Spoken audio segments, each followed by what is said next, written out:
Welcome everybody to the Serpent Tarot for another pick a card reading. Today's is a past life reading. What the intention of this reading is to tune into the past life, your past life that you most need to know about now.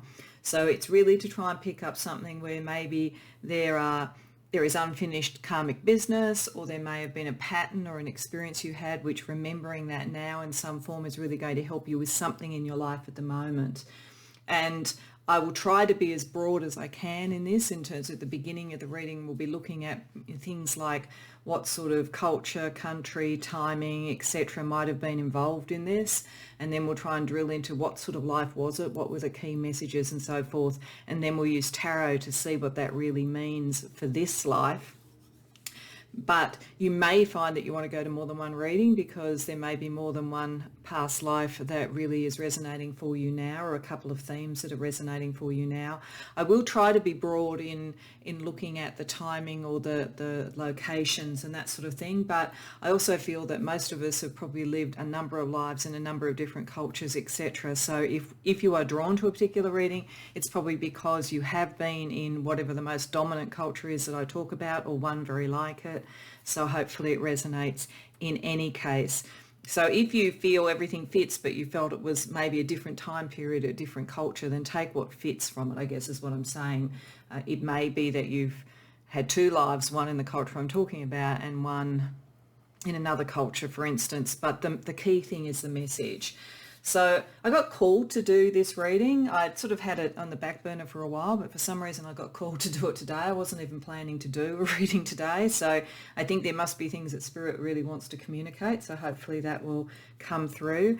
To help you make a choice, I've actually got 5 choices today, and I'm using 5 different tarot decks for those choices, and I'm also using 5 different spirit tokens as well to help you resonate to whichever deck and whichever reading fits for you. So for the first, actually I'll put down the numbers: 1, 2, 3, 4 and 5. So that's upside down. 5.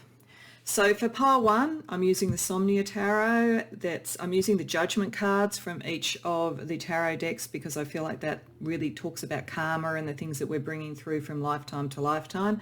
So this is the judgment card from the Somnia Tarot, and the spirit token is Om. For pile 2, it's a judgment card from the Dark Mansions Tarot, and a pentacle or pentagram is the token. For pile 3, I'm using the Stardust Tarot with a Tree of Life token. For pile 4, I'm using the 5 Cent Tarot with the Flower of Life token. And for pile 5, I have the Judgment card from the Dream Vision Tarot with the Metatron token. So you may be drawn to the tokens, the colouring, a particular deck, a particular feeling around the deck that might sort of tune you into past life energies.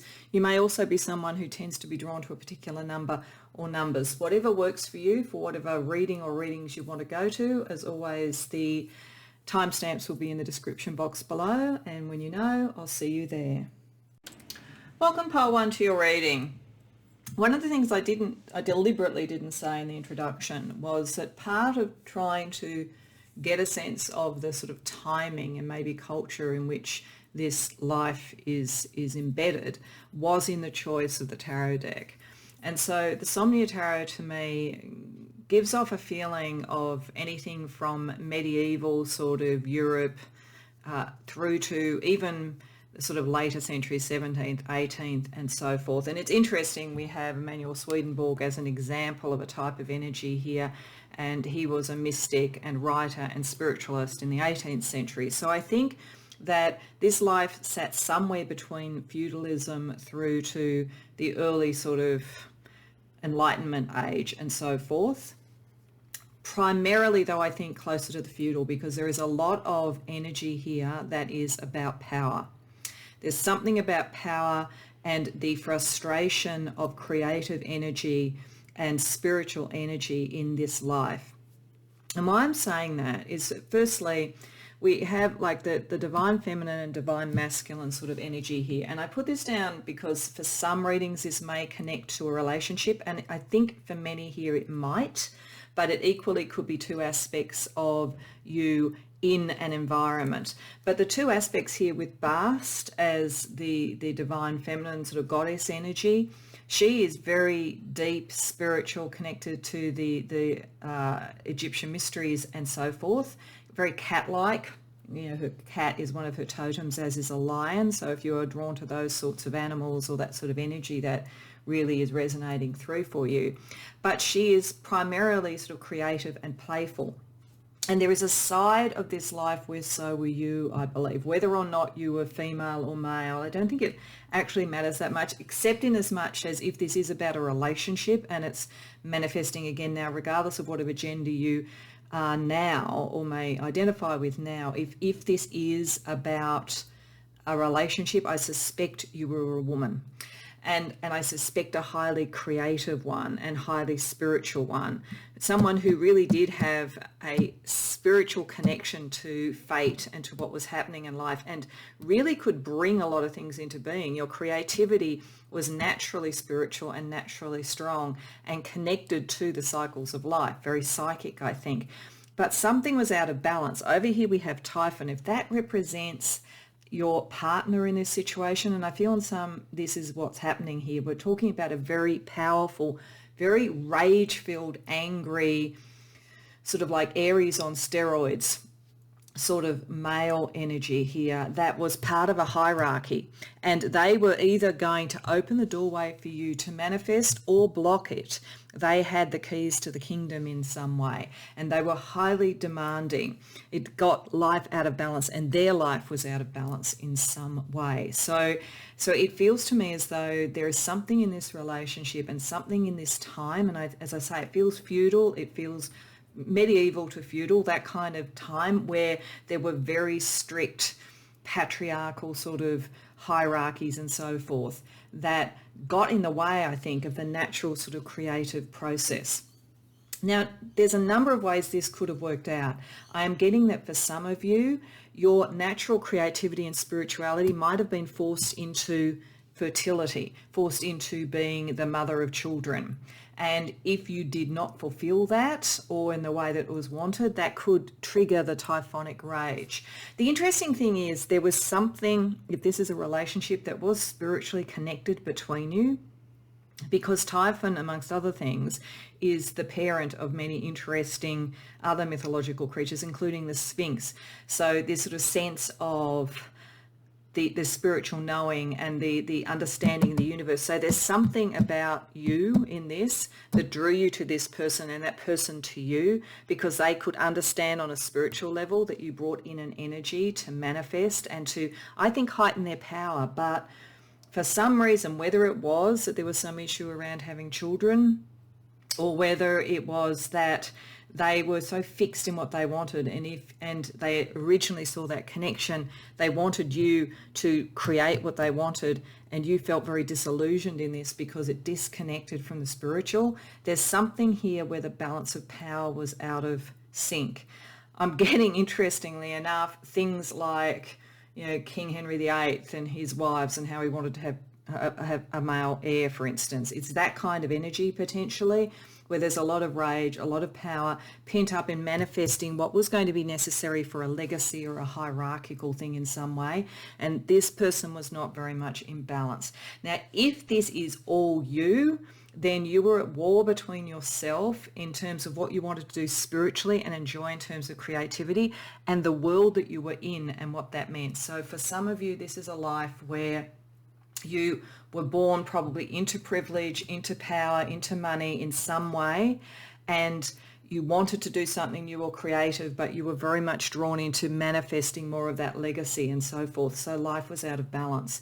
So in one way or the other, whether it was that you were in a relationship that was intense, but the power was really out of balance, or whether your own wishes to be creative, spiritual, and so forth were disillusioned because you had to live within a societal structure in some way and fulfill sort of generational requirements, in which case there's probably quite a bit of sort of ancestral or generational karma that's linked to this, which is why you've come to this reading, which is why this reading was important for you. either way, it is about the balance between creativity that is playful, that is psychically attuned and can see the right energies coming in, compared to the manifest 3D world power and anger if that is frustrated in some way. So let's get a little bit more detail. Let's ask Spirit why this is important now. So what else can we learn about this life, firstly, that could be important to know, and then we're going to ask specifically what is happening in this life now that you're in that connects to this, why it was important for you to know about this life. So firstly, about the life.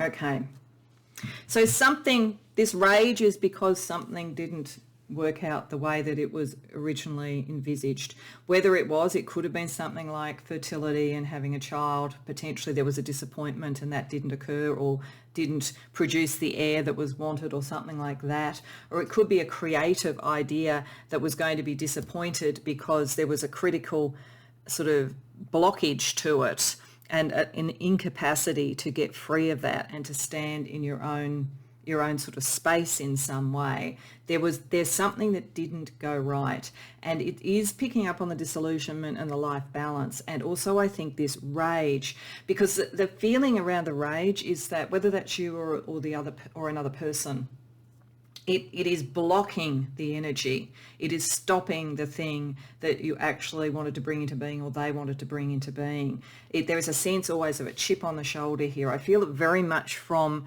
another party for the most part. But if you relate to this, and if you feel in your current life that sometimes you feel blocked in your creativity and it makes you feel enraged, or you feel stuck within what society requires of you in terms of a career, and that's blocking your creativity, then that could be why this is coming up.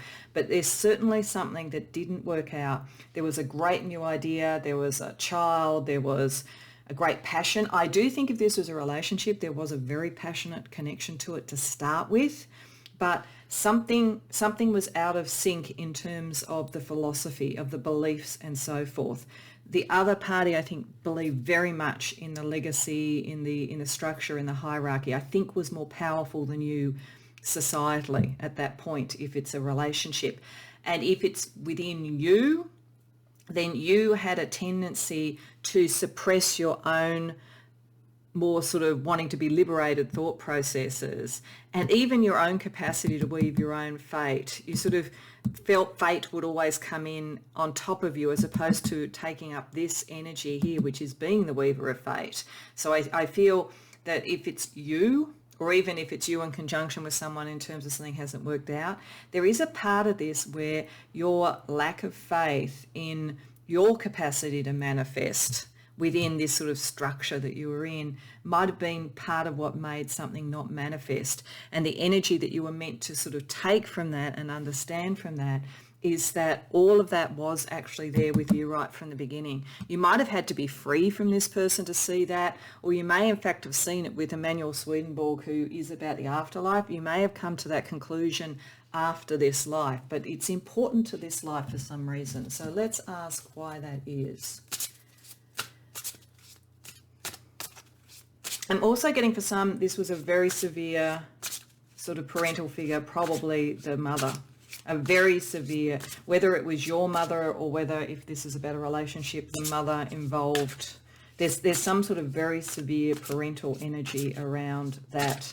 And potentially, if it was your mother, very much against you standing on your own 2 feet. You may in fact have been put into an arranged marriage or a politically expedient marriage because of that energy. Okay, so let's also ask what is happening in this life that you need to focus on that life for?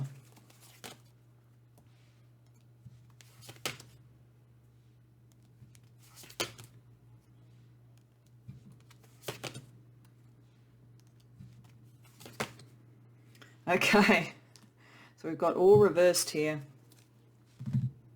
So I think this is saying you are at a point, the people who've come to this reading, if you've come to the right reading and you can resonate to this, you are in a, I don't think the same situation. I don't think you're necessary, though you could be in your workplace. There could be a hierarchical political struggle going on in your workplace, but I feel it's more around your own self-expression, maybe in relation to your family, relation to your friends, that sort of thing, or even expectations you might have had of yourself in the beginning. You have been through some conflict about being different, about being creative, about what your life path was, and you are finding it hard to shift beyond that, to shift beyond a sense that that's somehow unfair, so that you can then be brave enough to go back out and claim what is yours. Some of you may literally with a creation have lost it to somebody or something like that, or felt that it wasn't fully recognized in some way, but you have this sense, it's a memory of this time, I think, where other factors, including sort of hierarchy, politics, power, all those sort of things, made it less possible for you to really stand on your own 2 feet and to have the creative outcomes you wanted. And it's a residual energy that's still around you. Makes you hold your tongue even when you're disappointed. Some of you may be in environments where you feel you can't speak up, where you are around people that there is a lot of rage. I'm getting that some of you may be in sort of family situations where there's narcissistic rage or something like that you deal with. In which case it probably, if you're still there, is wise to keep your counsel to some degree. Or if you're in a workplace where something like that is going on, it's wise to keep your counsel, but not to diminish your belief in yourself. There's something, this other energy here that I got of something very critical, something very controlling. I feel as though some of that residual energy has also come into this life. It's put you out of balance with yourself.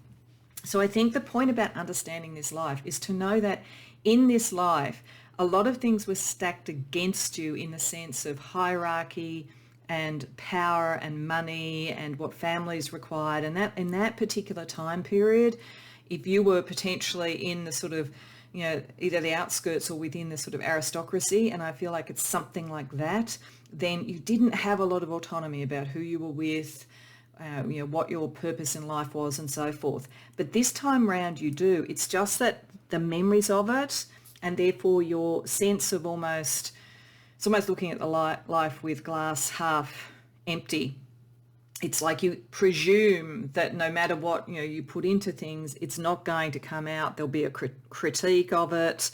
You won't be able to sort of keep the balance that you want. For some, you may literally have some financial issues at the moment too, in terms of being able to have that balance and literally life balance now. Some of you may be working very, very, very hard on something, but not feeling like you're getting the rewards and not knowing how you can communicate what you're doing. It's all connected to this particular pattern, and understanding that back then, one of the things that drew this person to you, if it was another relationship, or one of the things that put you in this position where you had all this creative energy, but you were also in a very strict and rigid sort of environment, is that you are a natural manifester.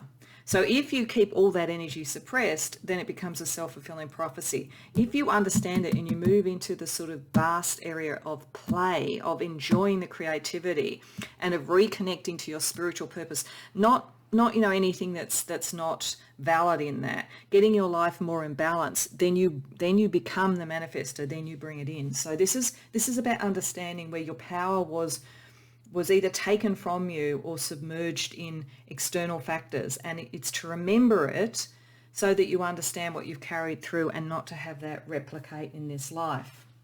So let's ask for some supporting energy. Let's ask what sort of spiritual gifts and so forth you could use to turn all that around, because I think that's all that's necessary. Understanding that you're not in that environment again. This is not happening again.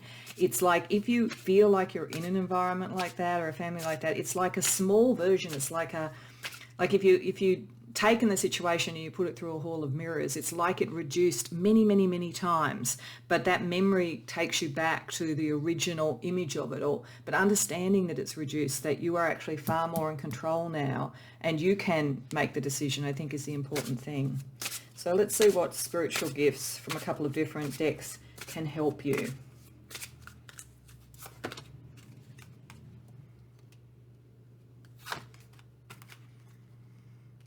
Okay, well, that kind of makes sense. So firstly, we have banish. So if you do feel there's rage energy around you, memories of those sort of things, anything like that, if you're having dreams and so forth that are scary, night terrors, all of those sorts of energies, you can banish that typhonic energy away from you. And you can banish also any sort of spiritual people around you that are not authentic in any way.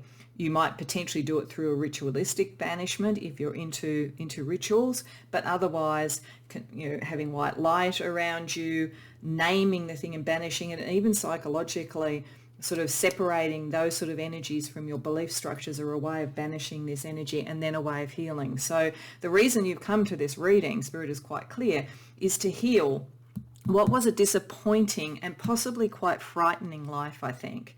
Either, as I say, internally for yourself about the situation you found yourself in, but I think for most of you about an imbalanced power relationship that was too suppressive. So you need to heal from that because you're carrying those scars in this life. Let's ask what other spiritual gifts could help you before we close out with a soul card to really give you a sort of deep dream symbolism energy to take forward.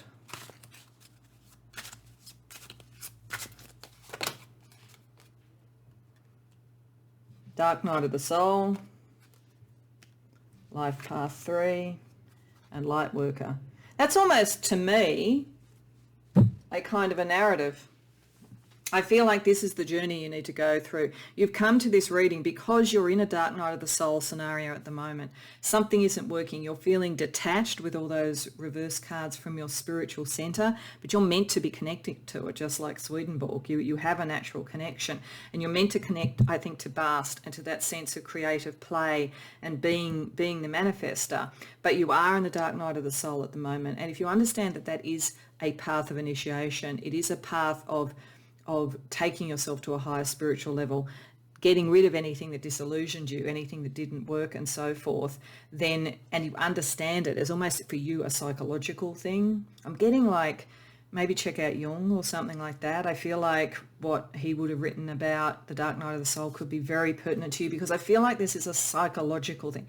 Some of you may have dark energies around you in terms of people or entities or whatever, and literally banishing them could be helpful. But I think for most of you, it's your own narrative.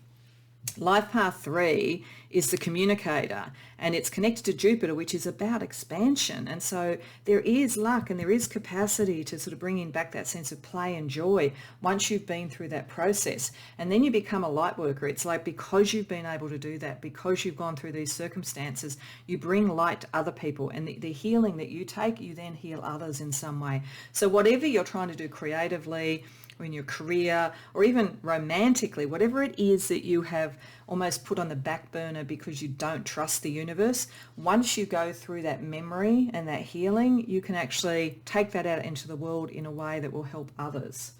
So this is quite profound. I think this was a very key life for you in terms of a psychology that you've carried through, a kind of almost wary and untrusting psychology. So this life, you can let that go and you can become who you were meant to be and clear that energy for yourself. So I'm going to pull lastly a soul card for you.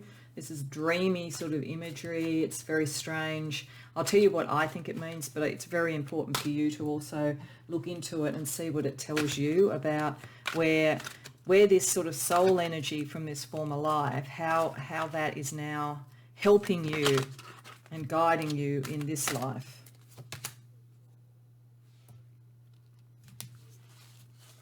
Okay, in this picture, what I feel when I see it is someone who is looking at something very precious that they're creating. And I think that is the theme through this, whether it's a child, whether it was a child in that life, whether it's a child in this life, whether it's a creative project, whether it's something in your career.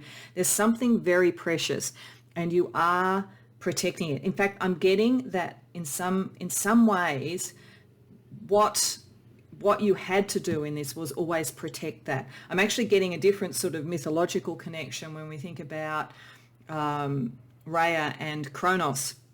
the sort of Greek mythology of Kronos was scared that his child was going to usurp him. So Rhea saved Zeus because he'd eat his children. So Rhea saved Zeus by wrapping a stone in blankets and giving that to Kronos, and he ate that thinking it was Zeus, so Zeus could live and grow up and eventually be the ruler, so to speak.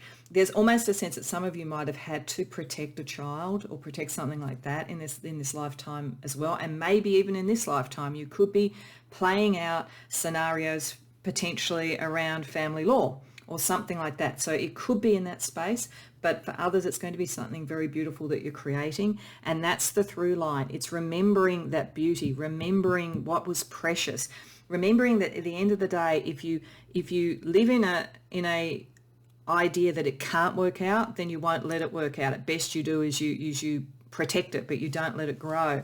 But if you do understand that was just a pattern of a life that doesn't have to apply in this life, then that creative project can really truly bloom. And so can you.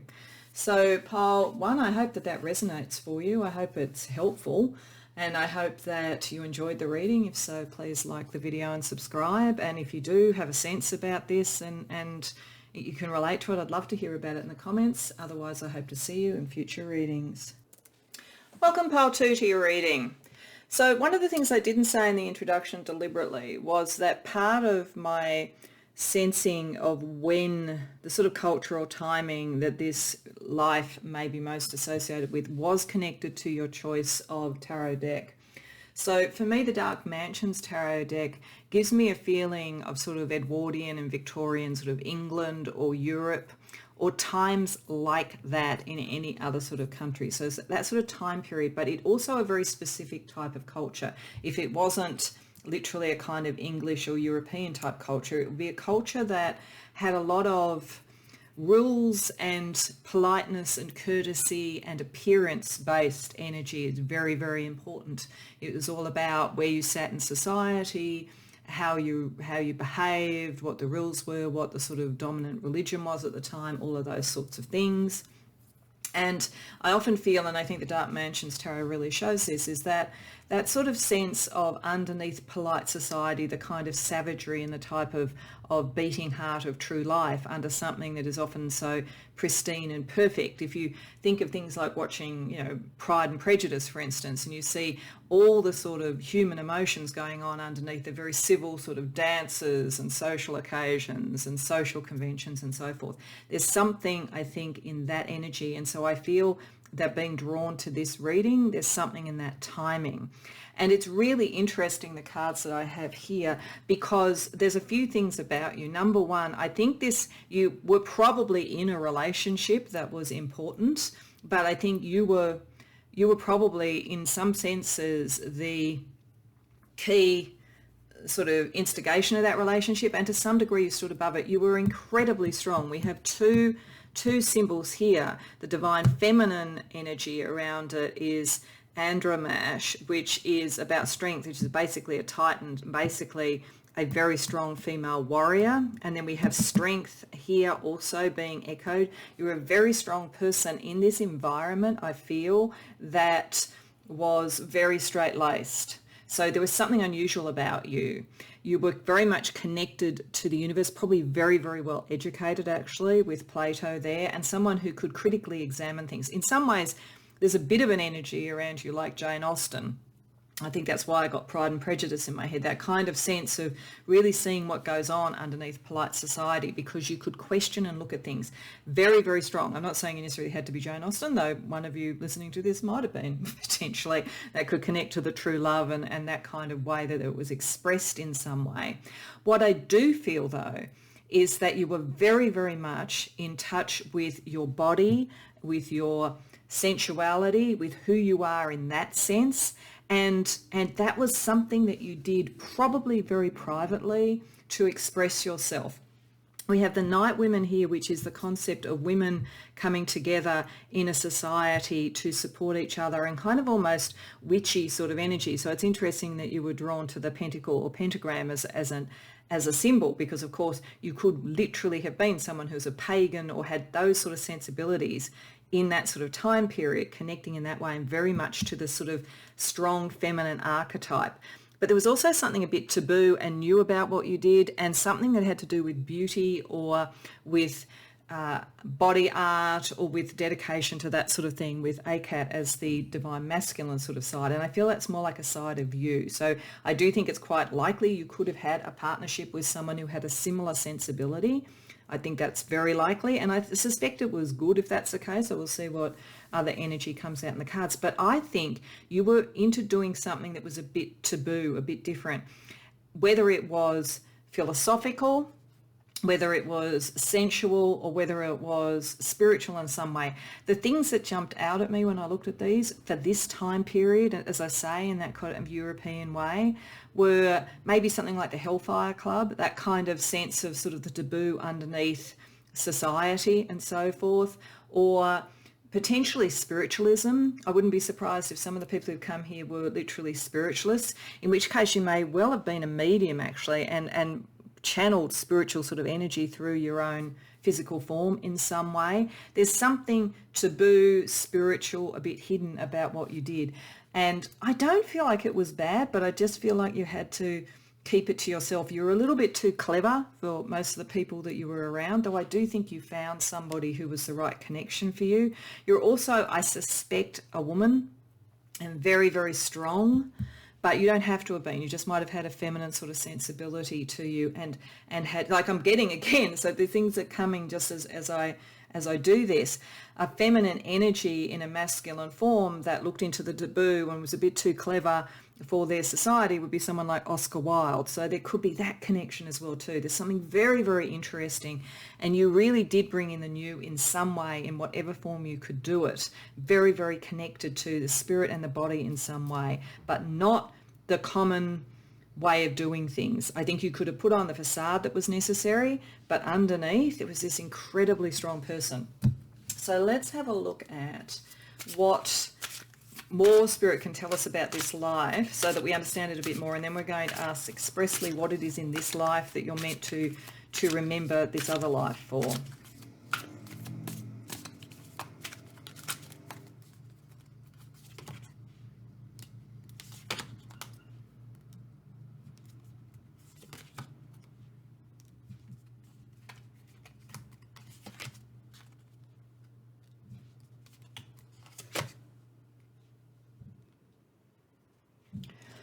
Okay, I'm getting very specifically that this is a life where you had to hide to some degree what your true love nature was. So that kind of Oscar Wilde sort of feeling, or as I say, whether it was just something that was a little bit out of the ordinary for this very polite society. I think you did have to do that. I think it was there, but I think it was very much hidden. You may in fact have married someone and had an affair on the side or something like that. It feels as though you did actually live up to the conventions of the society on the appearance level and on a family level, on all of those sort of things.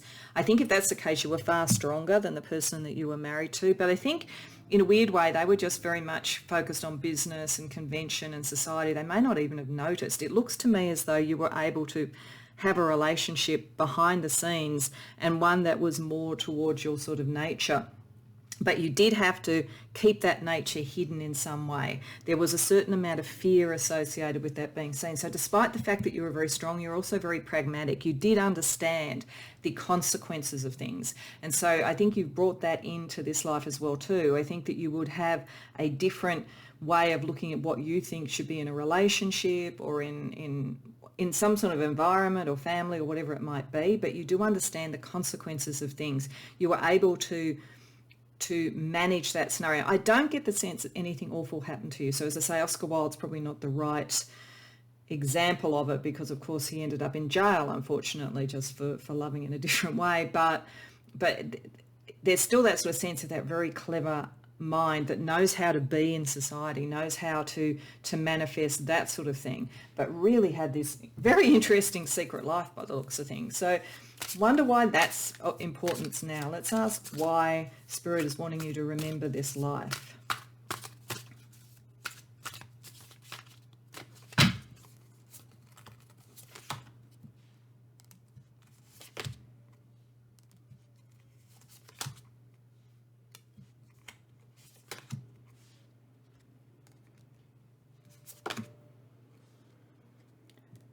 Okay, again, we're getting quite specific. This is quite a specific type of life.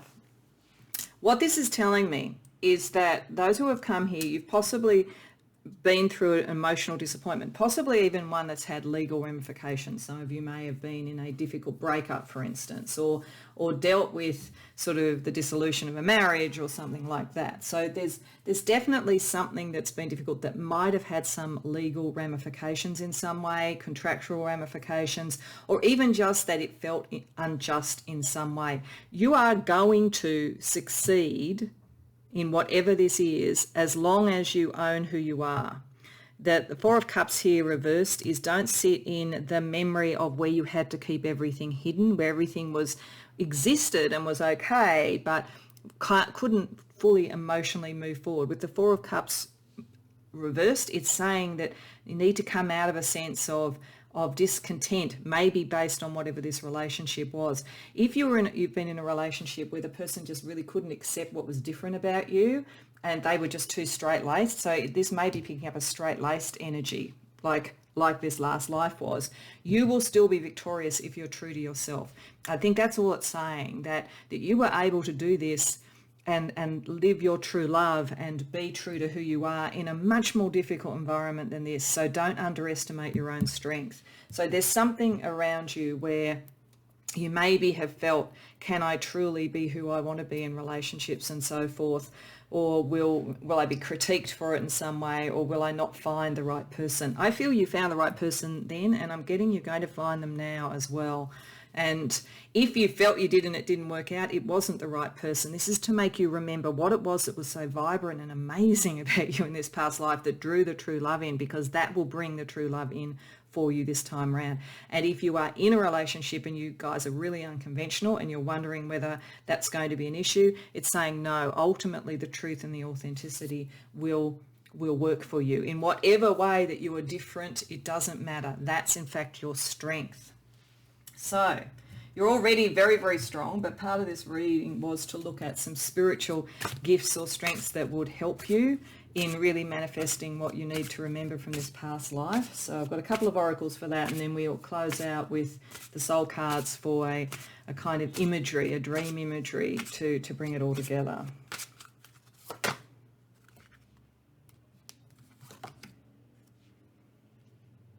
Okay, so I think that there are some energies around you that have been suppressing this true person and making you wonder whether you had to hide that. There's almost like a cleansing ritual from that. Get that out of your life. Get those beliefs out of your life. You're in a different life now. Banish anybody who cannot accept who you are. There are some people who don't. There are some people who I think are very conventional in some way, and you are not conventional. Even in this much more liberal world than it was back then, you are still very, very unique, and you need to banish anybody and cleanse from your energy anybody who can't accept that, because there's nothing wrong with what you're doing. It doesn't even matter that, if you're still made to feel it's taboo. There's nothing in this energy that suggests you would hurt anybody else or anything like that. You are doing something that is true to you, and it will work out for you. So let's ask for some other spiritual gifts that you can use. Ascension Path 8. Tarot card reader, okay. Ascension Path 6.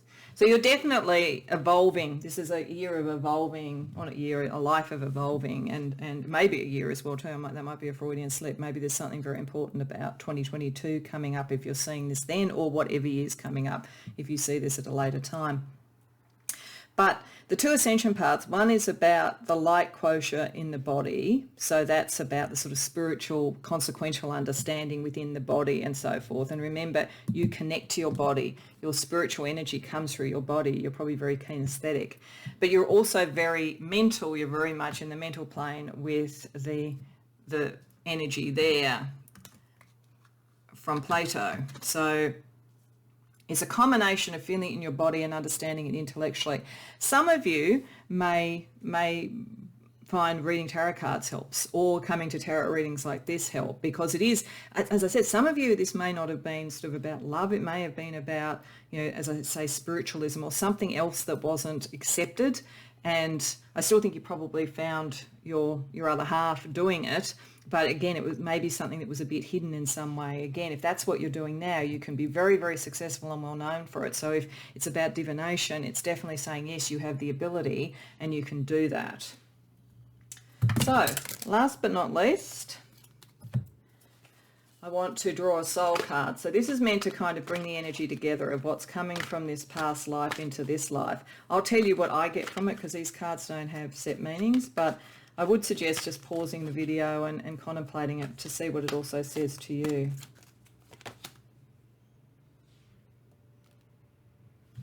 Okay, so this card, this makes me feel a bit like the Fool in the Tarot. And so the person who's ready to jump off into the unknown, they're very fiery and very vibrant. So I'm getting that Queen of Wands sort of feeling around it. You are always going to be about that. You're always going to be about the new territory. You were then, you are now. And you really can't go too wrong. You're not going to sort of fall, you're going to fly if you do this.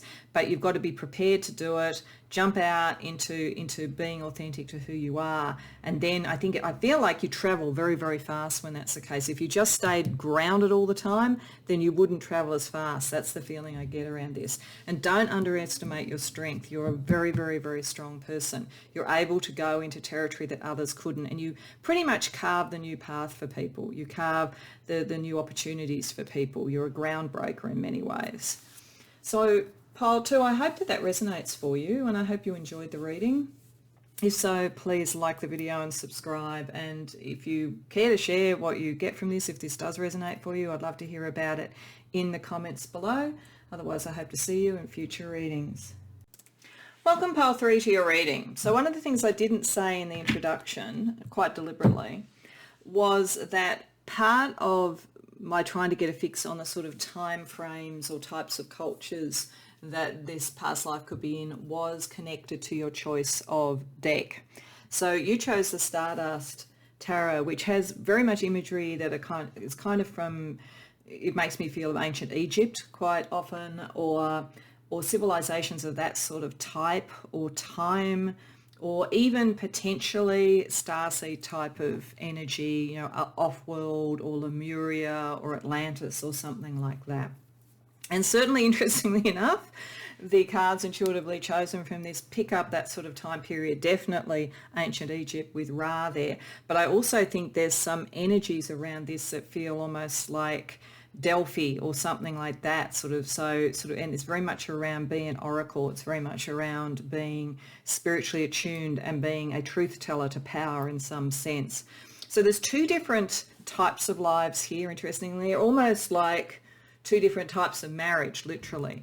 One type of life here, which I feel might be connected more to the ancient Egypt type of life, if you relate to that sort of civilization, is in a marriage to someone very, very powerful, or that you were very, very powerful, and marriage and the connections and the dynasty was very, very important. Because with Ra, I'm getting the feeling of a connection to the pharaonic line, or certainly very close to Pharaoh, that type of power and energy and connection in some way. So, but I think that in that one, there was a sort of creating the home and supporting the home in some way, whether it was as the male or the female person at that time, whatever gender it was. It's not really about gender. It's about creating that sense of hearth and home for the power to be fully manifested. So if you were the Pharaoh, for instance, then you would have married very carefully to keep the right genealogy and bloodlines going and to secure the home in some way.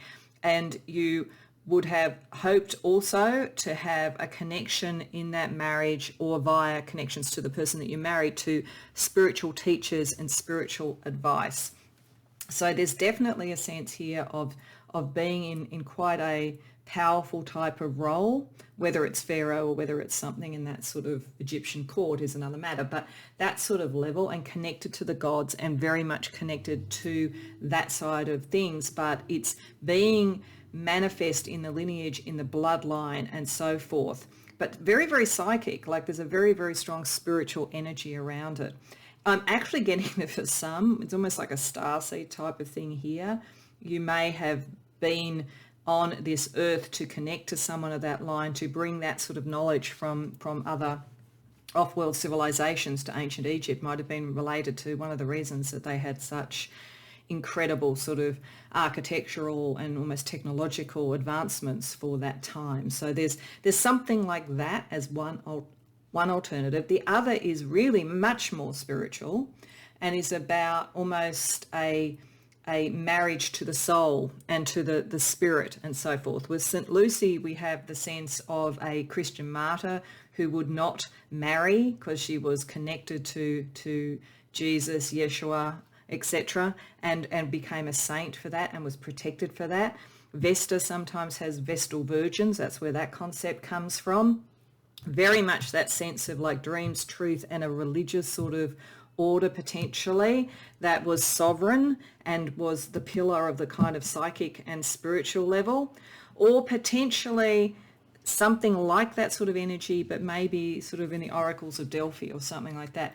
Whatever this is, I would say you are highly, highly, highly spiritually attuned, and you were very much part of some of those sort of legends from these sorts of civilizations. And there must be something about that you're bringing into this civilization now, where we are so far advanced technologically, but perhaps we've lost our way a bit spiritually. So I think there's something in that. So let's ask Spirit directly for a little bit more information on this life, to get a sense about what were the patterns of this life that you're particularly meant to remember now.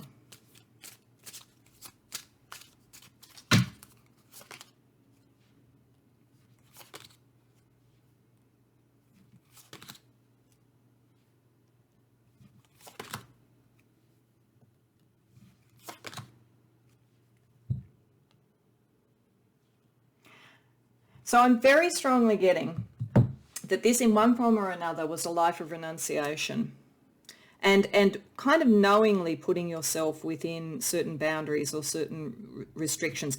Many, I think, who've come here probably were in some form of spiritual order or were celibate or something like that. There was a very strong sort of sense of connecting to the spirit via the mind, I think, via sort of oracular sense. So there's definitely that kind of feeling around it.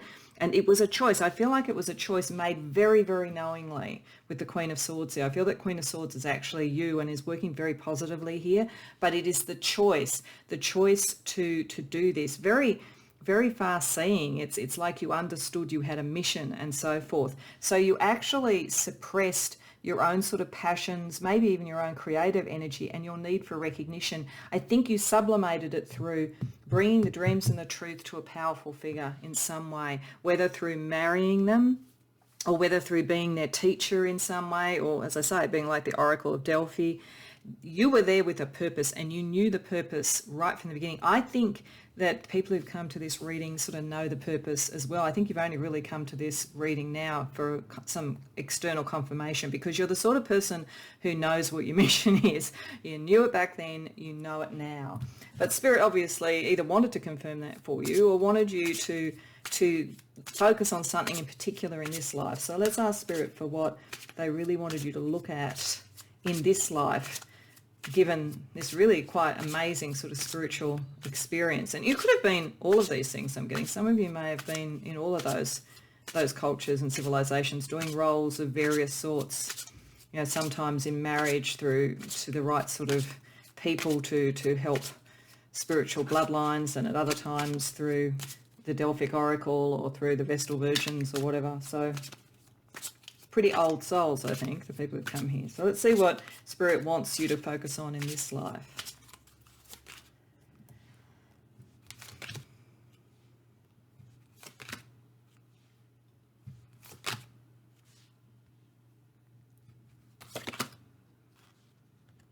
Okay.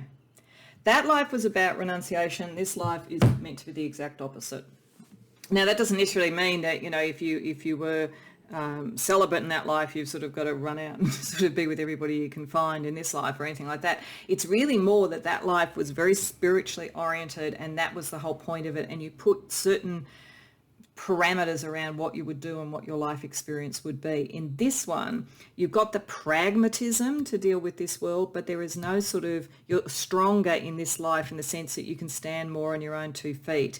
You are able to manifest and bring in material things for yourself. And in fact, you're meant to build something material for yourself, something that fulfills your dreams. I feel like Spirit is saying you've spent a lot of lives, particularly in these really formative periods spiritually for the world, almost sublimating your own desires, your own needs for a greater purpose. And this time round, you're actually meant to have your reward. You're actually meant to be able to bring this into some sort of material bank. So I do think for many of you, if you still maintain, and I find it hard to believe you wouldn't, that kind of very strong spiritual knowledge, you may be meant to put it into a business in some way or into a creation in some way. You've got the pragmatism necessary to do it, but you also got the dreams and the capacity to connect. So it's meant to say, this lifetime's allowed to be about you. I think you've renounced yourself in many other lifetimes, not to have had necessarily an awful life, but to have put other things and other people first, and in very deeply spiritual and powerful ways on occasion. This time round, you're meant to take that strength and create something for yourself. It could be to connect to the right person as well and to have a marriage, but it's a marriage of equals if that's the case. This is not about you telling truth to power and supporting some very powerful person. You may well be a powerful person and marry a powerful person, but it's a marriage of equals where you can potentially collaborate and build something together, or you are able to bring your dreams into some sort of fruition. So I think the message is, don't feel, if you kind of had that sense you're in those lives before, that you've got to replicate that. It's time really for you. So given that, let's have a look at some spiritual supports for you in really claiming that sort of capacity in this life, pile 3.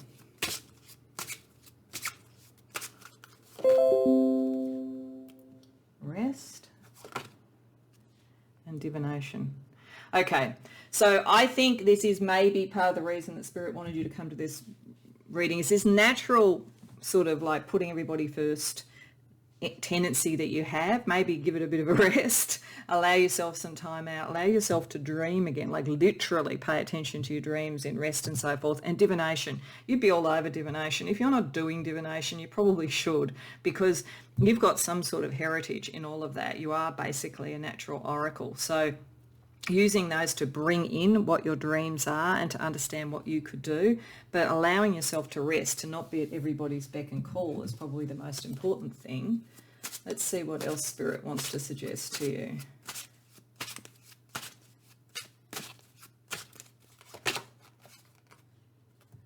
Dark Night of the Soul. Life Path 3.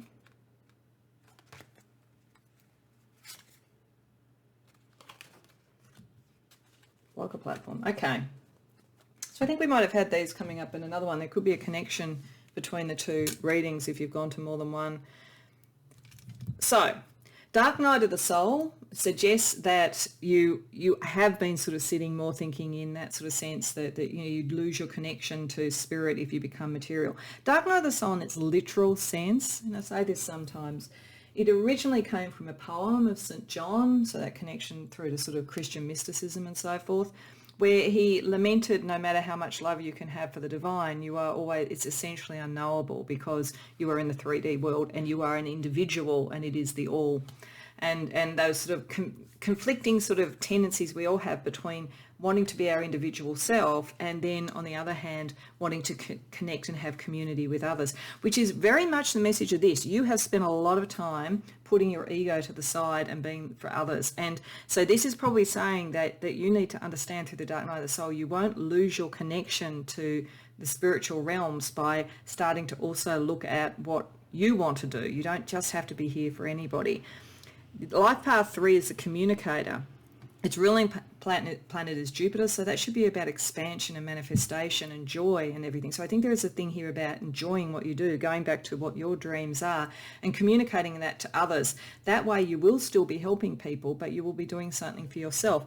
And the fact that we got blogger platform to me suggests that this is about you getting that message out in some way. It doesn't have to be a blogger. It could be YouTube. It could be Twitter. It could be you write a book.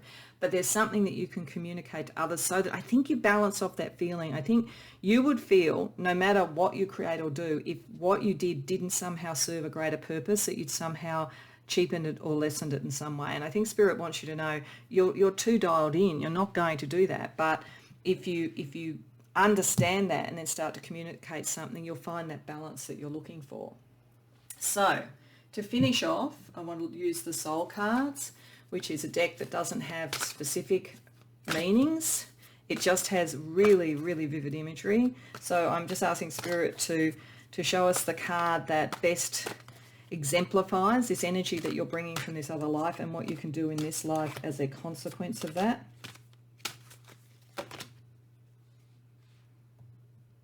Oh, how beautiful is that? I feel like that's you reaching up to what your heart is. Like, your heart is always going to be with the divine. It's always going to be with the all. You're too spiritually dialed in for that. It would be impossible to separate that. There is a divine marriage you almost have with the all. And you'll always have that. It's the ultimate mystic.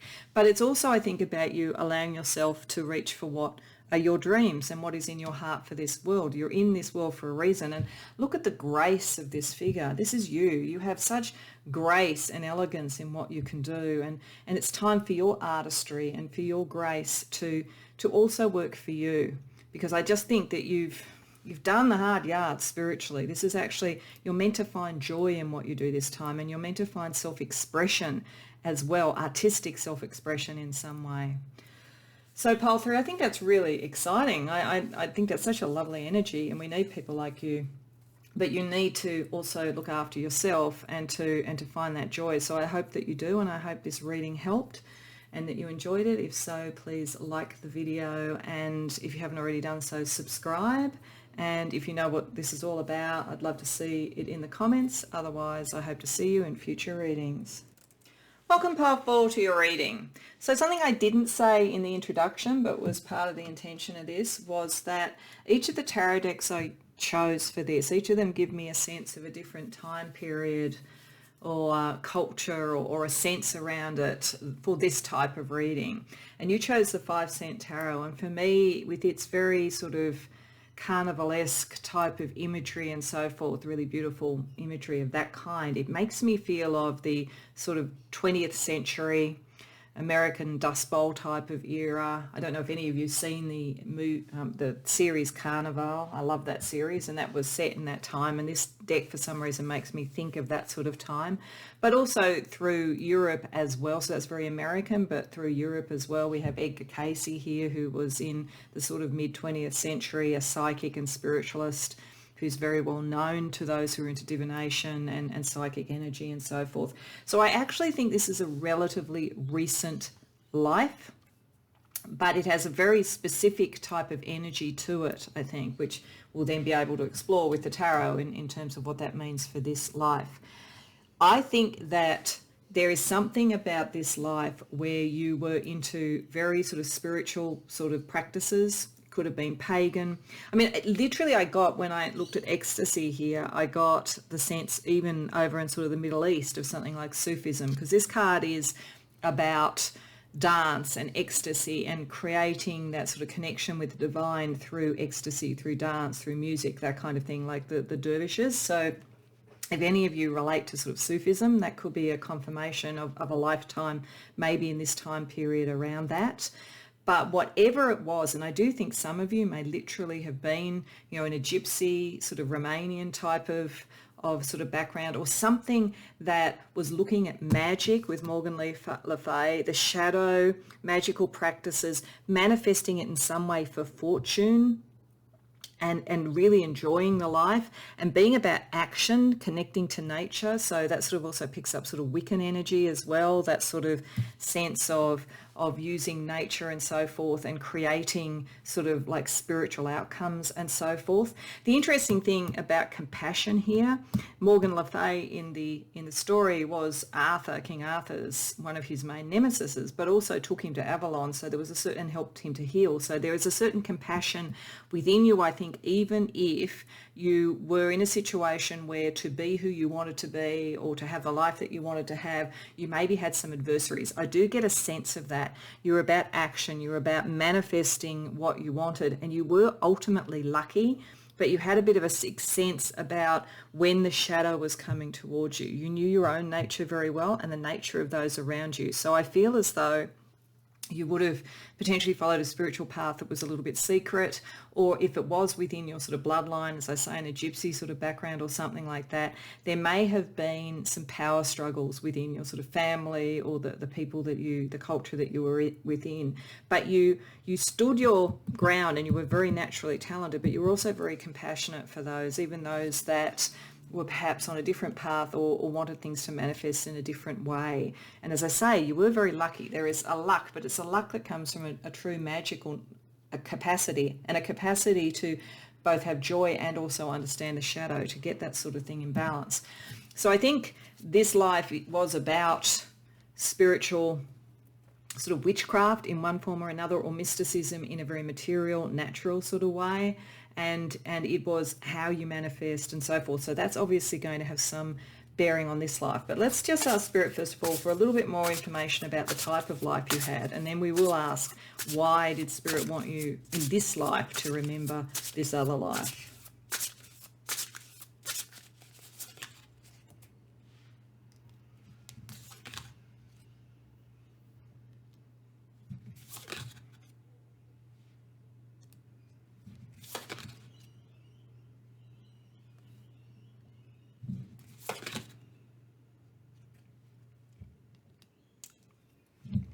Okay, so this is saying that you had a great love for whatever you were doing. You may also have had a great love with the Page of Cups. So possibly with it only being a page, it may not have fully become everything you wanted, or you may have had to decide whether or not to continue with that or continue with your own ambition and how you wanted to be in the world. Because with the Seven of Buttons or Seven of Pentacles reversed in between those, this has a feeling of restlessness to it. I do feel that most of you had very travel-oriented lives. I don't think that you stayed in the one place very often. You may well have been moving with a troop of people or a culture that was very much about travel and about the land in some way, even indigenous potentially. But it was actually, I think, a little bit hard to fully ground where you were going to live, and maybe that had some impact on love to some degree for you. There's certainly a sense over here around your fire and your energy that you compromised some of it, that you were pragmatic about it. I think it was a life where you were lucky and you were able to take action, but maybe not as much action as you would like. And you understood within your own nature the frustration that brought about. It's like someone who was in a family that traveled a lot, and you did what you were meant to do within the family, and you had a lot, as I say, of sort of magical, spiritual sort of power and so forth, but you had to compromise some of what you wanted, some of what you loved, or some of your own freedom potentially, or self-expression, to fit in with this broader group in some way. If you were something like a Sufi, then there is always that sort of the path, and what the path, the sort of compromise between the love of the divine and following that ecstatic thing with what you need to do in the world and process within the world. So there's something like that in this life where you made quite a pragmatic decision about what you would and wouldn't compromise on, and I think as a result didn't fully settle on everything you could do. You were more about action, movement, travel, the ecstasy, the fire of that, and less about getting some sort of grounded outcome. So that may be important for this life. Let's ask Spirit specifically what it is about this life where the energies that you had in this former life are impacting in some way.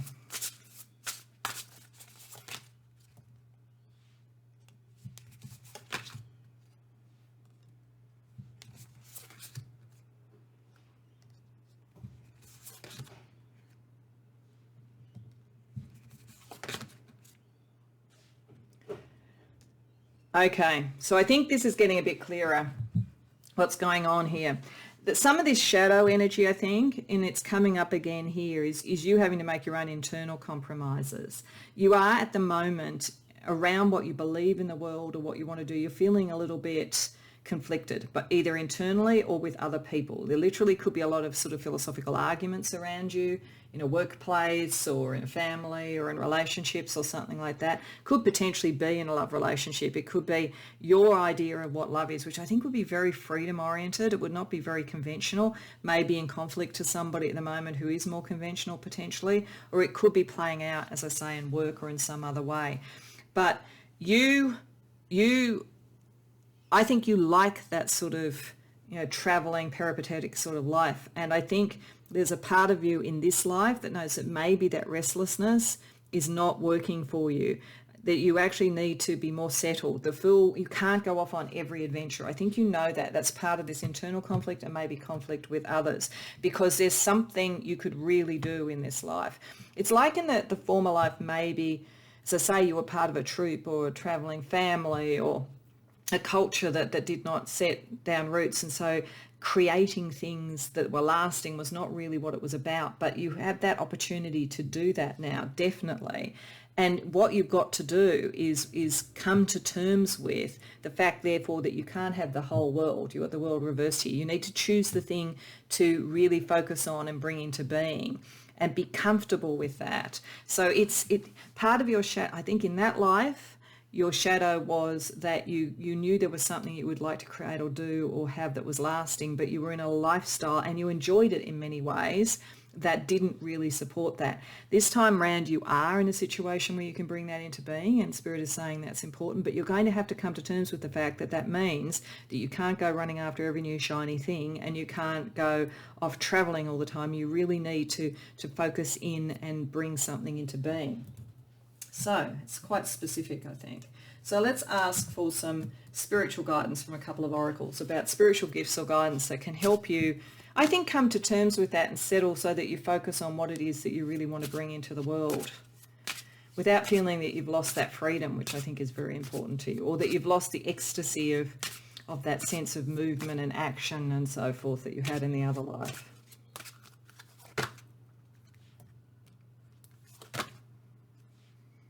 Okay, so you're probably not going to like that one overly, Paul. For meditation, it's almost like the exact opposite of your energy. Your energy is all about action and fire and travel and movement.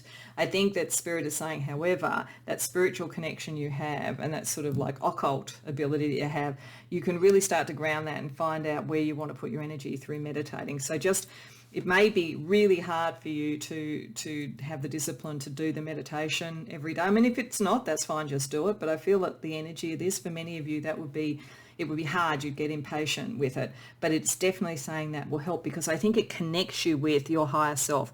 The daemon or demon is effectively your higher self. It can be in certain situations almost like a kind of off-world twin flame type of energy, but for the most part it is your higher self and what the higher self wants you to be, all that you could be.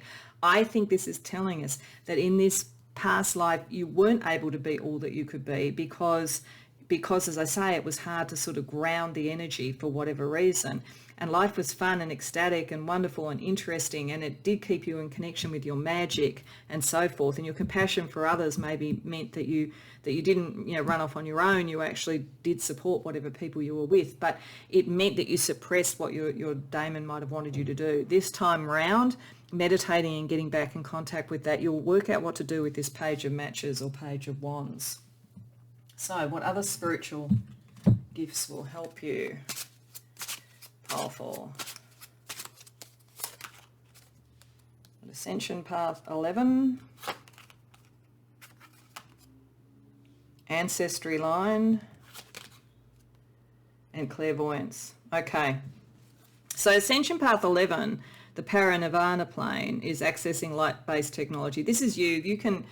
You will connect in with that. Something in this past life was very spiritual, was very psychic, and you will connect that energy again, and that will help you connect to your higher self. You are meant to be working at that kind of level. That's part of your speed, that's part of your action, but it's focusing it, I think, is the main thing. There is something about ancestry. It could well be that you've been born into another culture or tribe or something like that that is important to this pathway and will be important to whatever compromises you maybe once made and you're considering now. But I think it's also saying that there's something in the ancestry of this other life that you've brought the gifts forward with you, and one of them is probably clairvoyance. So I do feel like it's got a gypsy sort of feeling about it. It's got a feeling of someone psychic and doing this sort of thing and so forth, reading cards, but doing it in some sort of traveling culture or traveling show or something like that. And you brought those skills in. So to finish off pile 4, I want to use the Soul Card deck, which is a very powerful imagery deck. It doesn't have set meanings, but the imagery, I think, talks to the soul, and that's really what this was all about. So I'll tell you what I get from the card that is pulled for this for you, but you might want to pause the video and contemplate it to see what it says to you as well. And this one definitely wanted to come out. Okay, that's you, I think, feeling into who you are. That's very much what that image says to me when I see it. I feel like it's a very tuned in, very spiritual person, sort of feeling without wanting to kind of let the normal senses get in the way, because you can see that how the head is turned away and the eyes are closed and you're feeling with the hands there. I think that's getting back in touch with that ability. Some of you may have not done anything in the spiritual thing or done very little. Maybe coming to readings like this is the first time you're putting your toe in the pond, so to speak, of spiritual stuff in this life. But I think if that's the case, it's really stirring something in you. You're remembering this. You're remembering who you were, feeling into it and feeling into what that is. And I think owning that that's okay, and that you can bring that into some being. So that's what I get from that image for you, but pause the video, see what you get as well too. Pile 4, I hope that you enjoyed the reading, and if so, please like the video and subscribe if you haven't already done so, and if you care to share if this resonates, I'd love to hear about it in the comments below. Otherwise, I hope to see you in future readings. Welcome, Pile 5, to your reading. So something I didn't say in the introduction, and I didn't say it quite deliberately, was that the choice of tarot deck that for each of these readings, I for past life readings, often associate tarot decks with particular types of times, civilizations, energies, and so forth. And so I sort of put that intent into it to help work out what kind of thing we were talking about. And you chose the deck with the Dream Visions Tarot. To me, this is one of the most interdimensional decks that I have in my collection. It really speaks to me of both ancient civilizations that were probably connected to starseed sort of energies, Sumeria, Lemuria, Atlantis, that kind of thing. Also, it speaks of starseed energies in and of itself. So I think that this reading could be in either of those scenarios. It could be that you were a starseed and this is actually an experience you had in another world, and it was something that you learned or went through to be whatever your mission is here. So if you relate to starseed energy, that might be what we're talking about rather than a particular culture or time on Earth. But if it was on Earth, I feel like it was in one of those sorts of times. As I say, Lemuria, the Mithraean sort of time, Atlantis, maybe ancient Egypt, or even I think with some of the energies of this, some of the very early cultures that were the rise of monotheism in the three people of the book, so Judaism, Christianity and Islam. So I feel it's from that kind of time, or it's connected to a spiritual energy. Even though we've got Isaac Newton, who is more modern, I think that energy there is about the discovery of the truth and about truth and that sort of energy and spiritual and alchemical understanding, transmutation and growth being a key part of what you did, because this life was a major life of sacrifice.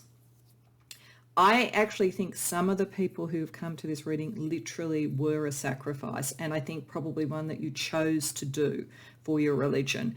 In other cases, I think that you sacrificed you released and sacrificed certain things in your life to take on a level of responsibility and to help the fortunes of others, potentially even to help them escape more sort of oppressive sort of environments and so forth. It's strongly connected to whatever your ancestral line is, I would say. So that may give you an idea about which culture we're talking about, or it could be, as I say, an ancestral line to a starseed sort of thing. But you took an enormous amount of responsibility on. You had really really major sort of psychic and sort of spiritual gifts, but they were processed through releasing the energy, releasing the karma and the energy of others, and literally, potentially in sacrifice. You could have been a warrior, a spiritual warrior. You could have been somebody who literally died on the battlefield, like a Knights Templar or something like that, but you definitely sacrificed. You withdrew from your own desires, escaped from that side of things to help the fortune of your tribe, your culture in some way. You were very responsible. With Mithras there, Mithras is credited as being some of the sort of story of Mithras, which is a sort of resurrection-based, sort of sacrificial, resurrection-based sort of God energy, is permeated in some of early Christianity as well. So it could have been within the Mithraean religion. It could have been, as I say, within early Christianity. But there's that sense potentially, or any of the people of the book, or as I say, any of those more ancient cultures. I'm also getting Mithras, interestingly enough, if you have a connection to ravens, I'm getting, because it's very important here, raven was the initiate level of the Mithraean religion. And I'm getting that some that come here may have that kind of ancestry and that kind of connection, and may bring in the knowledge of the initiates to that particular religion. But whatever it was, you sacrificed yourself either literally or in terms of how you lived your life for the responsibility of looking after your culture, your tribe, your family, something like that. So let's ask the tarot, first of all, a little bit more detail about the life, and then we're going to ask, what is it about this former life that you really needed to know for this life that you're living now?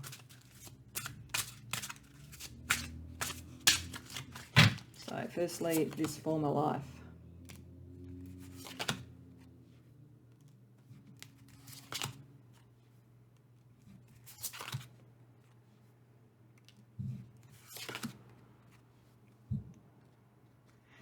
I definitely think some of the people who've come here, you literally sacrificed yourself. As I say, it could have literally been as part of a ritual, or it could have been in a battle of some sort.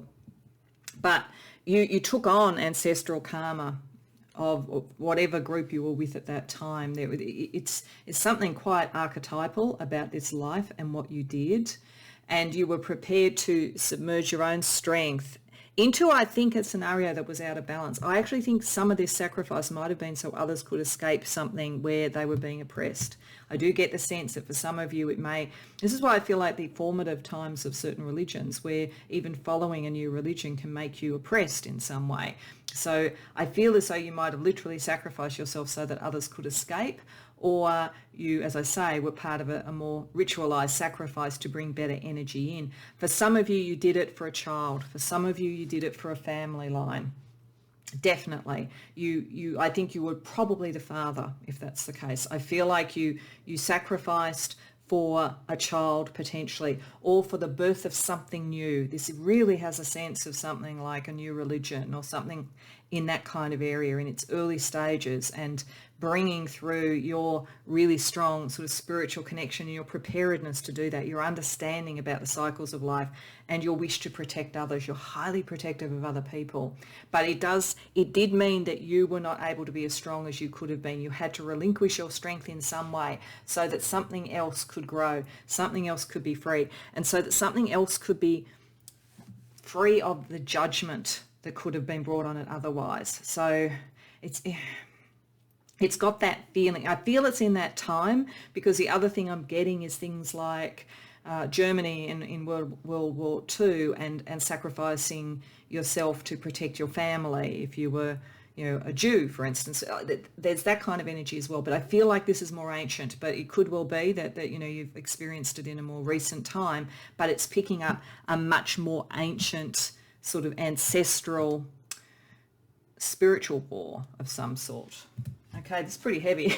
So what does this mean for this particular life for pile 5 spirit? Why do they need to know this?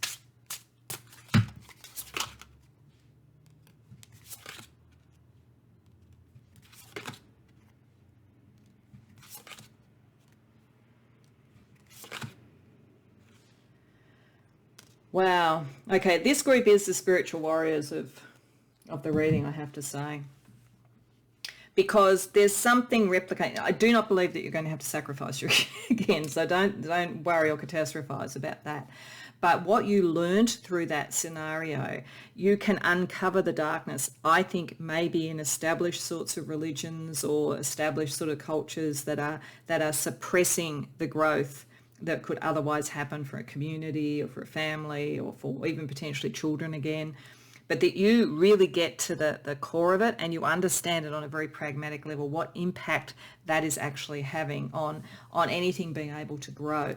I feel like you are in this life in some form of, it's either a very large organisation, a very large sort of cultural religious institution, a very strict sort of family line, something where there is a lot that is hidden, a lot that is controlling, and you are meant to be able to find the way out, the escape again. But this, I think, is much more pragmatic. It's not about you sacrificing now. It's about the understanding that you bring in.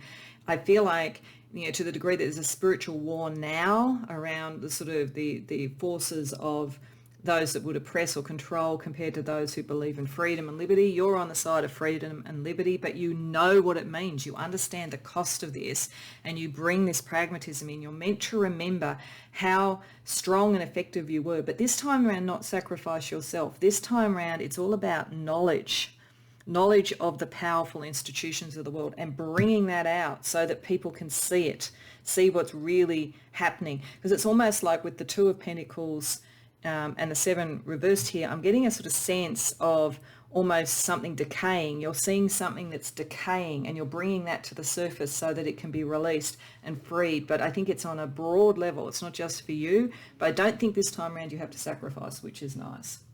But you do have a big mission. And if this is a starseed thing, then you've seen this happen maybe in another civilization and you're here to help Earth now while it goes through that transitional phase. So let's ask what spiritual gifts you have that can help with this, pile 5.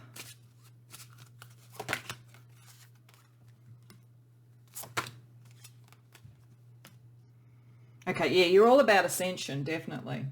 So that is also kind of doubling down on this, the starseed type of energy that could be around this for many of you.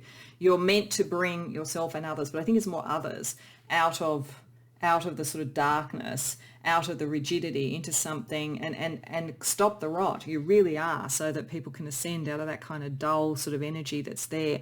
Meditation will help you, connecting in as much as possible with what is true to you rather than the dogma that seems to be around you.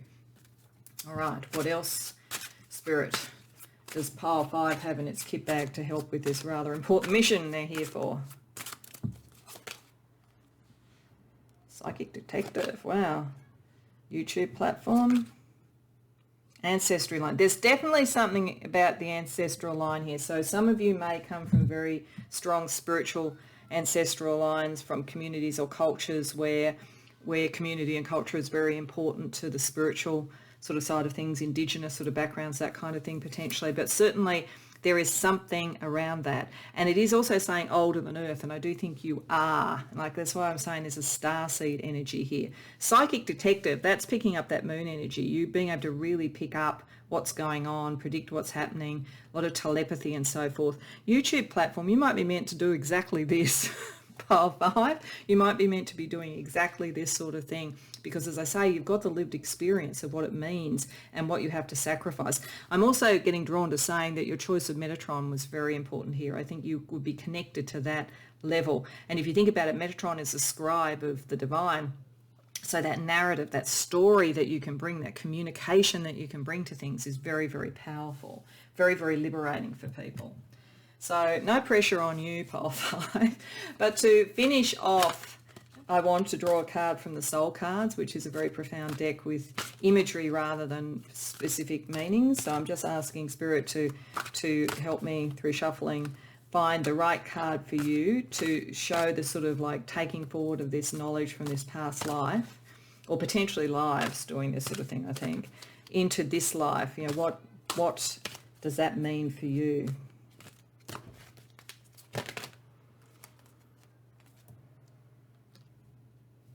Oh, that's so beautiful. Haven't seen that one before.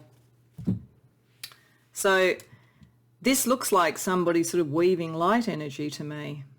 Someone with a very sort of like strong light body, and also a very fertile body. Like that could be the sort of family line as well. It feels like bringing things forward by generations, weaving the pattern of life, but it also feels very liberated, doesn't it? It looks like freeing energy and sending light out. So again, I think this is a confirmation of you as a star seed or a light worker or something like that. But you look like you're in control, and I think that's the message. The message is that you have enough knowledge, enough experience now, and enough spiritual brownie points, to be honest, because you were prepared to sacrifice yourself to be able to help others ascend. But it feels like you're here to help that happen. You will ascend after you've helped that happen.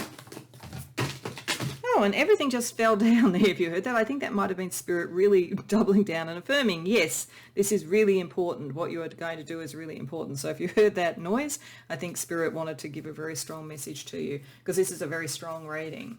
So pause by all means and see what you get from that, because that's just as valid, if not more valid than what I get, but that's what I feel when I look at it. I hope that this resonates for you, Pile 5. I hope it was helpful and you enjoyed the reading. If so, please like the video and subscribe if you haven't already done so. And if you care to share, I'd love to hear about it in the comments. Otherwise, I hope to see you in future readings.